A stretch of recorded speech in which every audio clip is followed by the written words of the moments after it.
Do you want to bench press 500 pounds? Well, today we're going to go over the proper technique for the bar path that all the top lifters are using, why it's effective, and why what you're doing currently might not be the most effective way of doing it. A few days before my 22nd birthday, I bench pressed 500 pounds for the first time, implementing the J pattern, pressing back and then punching out to finish the lift successfully.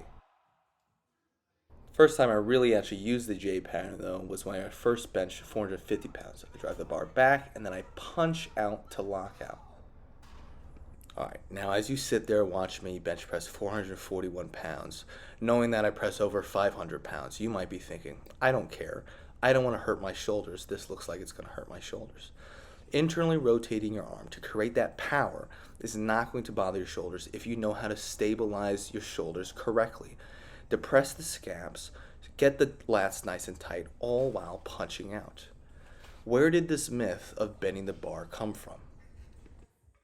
Well, the most common cue of tucking the elbows or pressing straight up in a vertical bar path comes from equipped lifting. Here we have Jimmy Kolb bench pressing an impressive 1,400 pounds in a bench shirt. Thing though is we're using no bench shirt and we are benching raw. And all the best raw lifters use the J pattern bench press. If we look at Bill Cass here, bench pressing 633 pounds raw, which is a world record at the time, touches the bar to the chest, punches back, and then up to lockout. Perfect J pattern bench press. A different angle. Back, punches out, the lockout.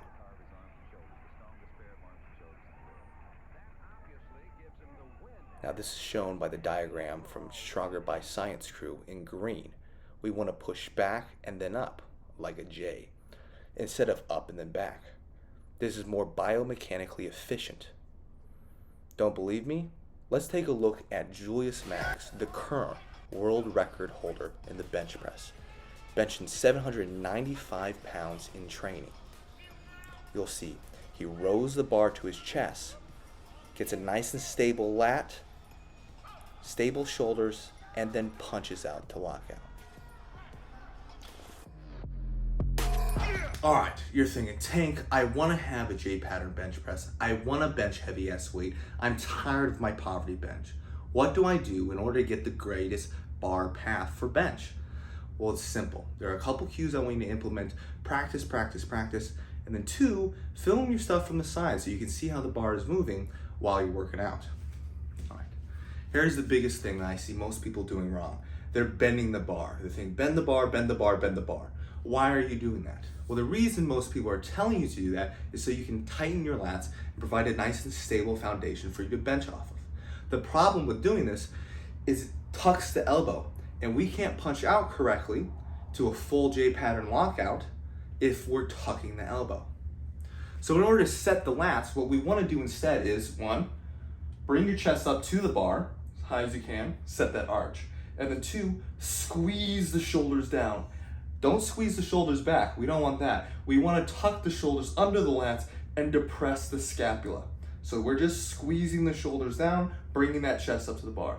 Now we have a nice stable foundation for our shoulders so we can bench press heavy ass weight. Now, secondly, now we have to focus on the actual bar path, what our arms are doing during that press.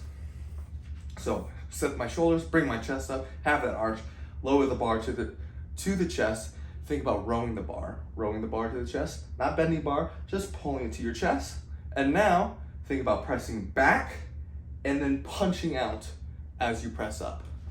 So the bar goes back and then punch out. If I were to throw a punch, I want to throw one like this, where my elbow's tucked in. I would want to throw from this position up, and then I'm rotating in to punch out. Same thing with the bench press. Shoulders down, chest up, row the bar to the chest. Now I'm going back, punching out, rotating my elbows in as I finish out the press. The key here is to make sure we do not lose the stability of the shoulder. If we're punching out and my shoulder starts riding up, well, I'm gonna be in a weak position. So my shoulder still has to be down, chest still up, arch in place, and now I'm just throwing a punch from this position. And that's how you do a J pattern bench press. Well, I hope this video helped, and if you have any questions, please email me at tankstrengthcoaching@gmail.com. This bar path will help you create more force and a bigger, better bench.